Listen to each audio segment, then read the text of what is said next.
الحمدللہ وحدہ والصلاة والسلام علی من لا نبی بعدہ۔ سامعین السلام علیکم ورحمۃ اللہ وبرکاتہ۔ سامعین، ہر شخص رزق کی وجہ سے پریشان محسوس ہوتا ہے، کیونکہ ہر دوسرا تیسرا بندہ ہم سے تنگ دستی کا وظیفہ مانگ رہا ہوتا ہے۔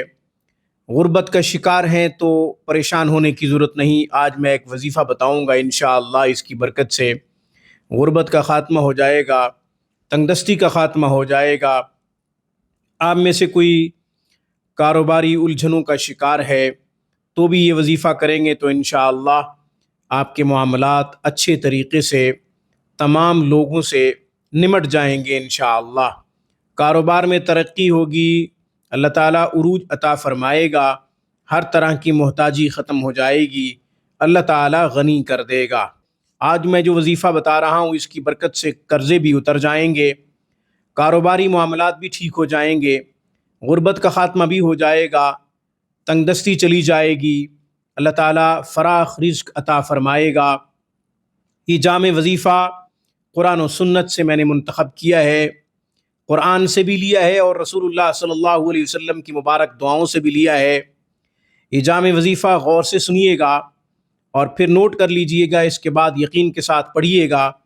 انشاءاللہ 2 سے 3 ہفتوں میں آپ اپنے حالات بدلتے دیکھیں گے۔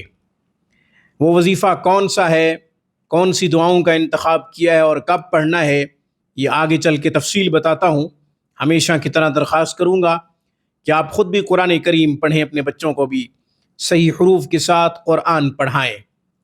قرآن کریم کی ایک آیت مبارکہ کا پڑھنا 100 رکعت نفل پڑھنے سے زیادہ افضل ہے۔ علم کا ایک باب سیکھنا 1000 رکعت نفل پڑھنے سے زیادہ افضل ہے۔ اپنے بچوں کی خوب تربیت کیجیے، انہیں قرآن کی خوب تعلیم دیجیے۔ علاج معالجہ کے لیے، آن لائن کلاسز کے لیے آپ ہم سے رابطہ کر سکتے ہیں۔ ہفتے کے 7 دن 24 گھنٹے ہماری بہترین اور معیاری سروس سے آپ فائدہ اٹھا سکتے ہیں۔ کسی قسم کا کوئی مسئلہ ہو مشورہ بھی کر سکتے ہیں، ہر قسم کا مسئلہ حل بھی کروا سکتے ہیں۔ اب میں وظیفہ بتاتا ہوں تنگ دستی سے چھٹکارا حاصل کرنے کے لیے۔ رزق فراخ ہوگا اس وظیفہ کی برکت سے، غربت کا خاتمہ ہوگا، قرضے اتریں گے، کاروبار میں ترقی ملے گی، عروج ملے گا۔ اسی طرح معاملات الجھ گئے ہیں کسی کے ساتھ کاروباری حوالے سے تو وہ انشاءاللہ ٹھیک ہو جائیں گے۔ آپ نے یہ وظیفہ جمعہ کے دن کرنا ہے، جمعہ کی نماز کے بعد کرنا ہے۔